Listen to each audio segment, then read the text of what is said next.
Greetings once again to the excellent students in the 897 experience here at Regent University's School of Divinity. This is your instructor, Dr. Larry Asplund, coming to you once again, this time at the beginning of week 4. Of course, we're diving into the middle of module 2 in our summer semester.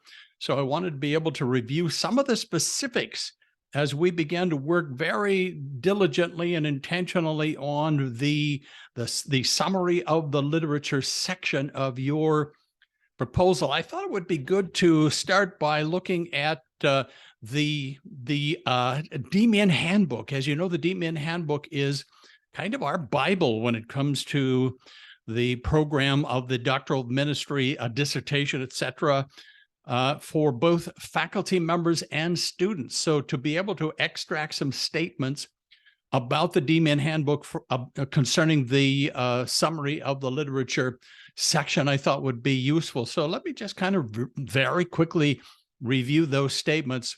The doctoral candidate will have performed a literature search while identifying the problem to be solved. This section should briefly summarize what others have done as related to the particular problem. It is expected that the doctoral candidate will continue to review the literature as the research is performed as an ongoing process. So this is the introduction. Even when you begin to compose your chapter 2, you need to recognize that while you're researching, you may encounter another source or two that is helpful, that you want to include ultimately in your final dissertation. Include any related DMin dissertations and ministry projects that could be accessed through the library's electronic database. Mention other sources that will be invaluable to you in your endeavor. So be sure to cover what you believe will be the top sources that will inform your subject. So remember, in your summary of the literature, you're introducing the main points, and you're doing that through your outline, frankly. And then you're also introducing the key sources. So it's not that it's exhaustive, it's the introduction. So be sure that there is a variety of sources consulted besides books such as dissertations, ministry projects, journals, or other kinds of scholarly sources. So of course you are in this section of your proposal only introducing specific relevant scholarly sources in some kind of logical order. As we discussed in our Zoom meeting, you're strictly reporting your research. So you're not introducing your project, you're writing what will be a background in the research for your project. So the summary of the literature includes several items, of course, and we've looked at this before. Primary sources in the field of study and supporting fields, that's the cross-disciplinary sources.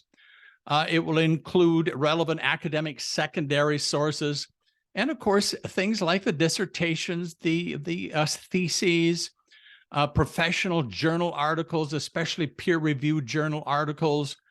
All of those are peer-reviewed popular sources. Of course, academic books are peer-reviewed as well. Relevant academic media sources is hard to find, quite frankly, in the area of scholarly sources, those relevant academic sources. But if you find them, you can refer to them. So the summary of the literature outline involves you beginning to look more specifically at your research notes. So one of the things we talked about during our Zoom meeting was for you to go into your notes and begin to separate out in kind of 2 piles.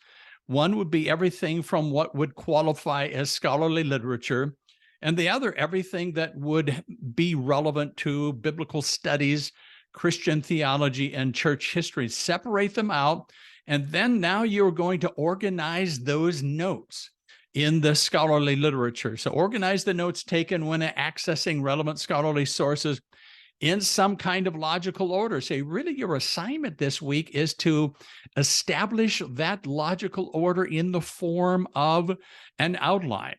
So you will use subheadings to indicate your order, your organization, your outline when it comes to your final or your draft, really, of the summary of the literature.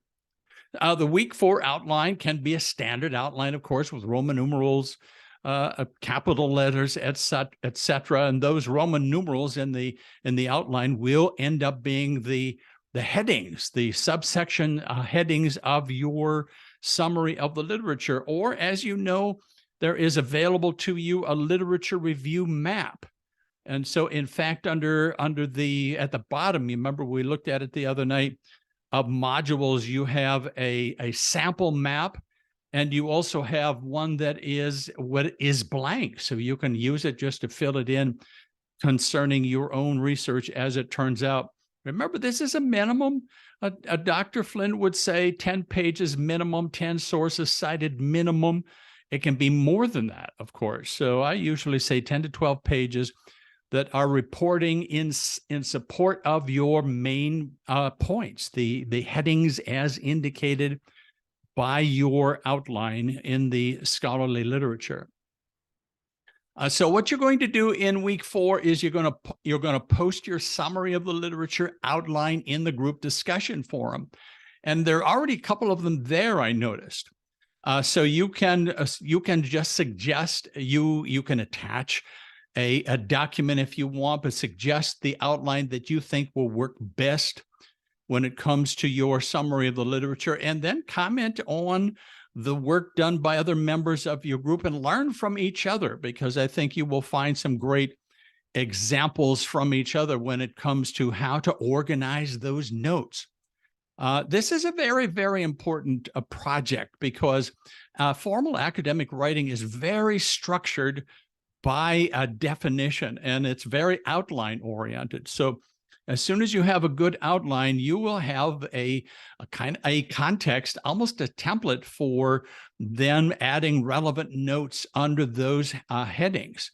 And, you know, if it's an outline that you're happy with, you will then end up using the very same one in chapter 2. And so the work you're doing this week is really very important. So you think about organizing, looking over your research notes regarding the summary of the literature, that report of the scholarly literature, and then organize it according to a great outline. Literature reviews are a common feature of all formal academic writing. So if you're reading a peer-reviewed journal article, somebody else's dissertation, even a master's thesis, any formal academic writing will have a literature review. So remember, what we're doing in this class is we're putting together a proposal that will end up being chapter 1.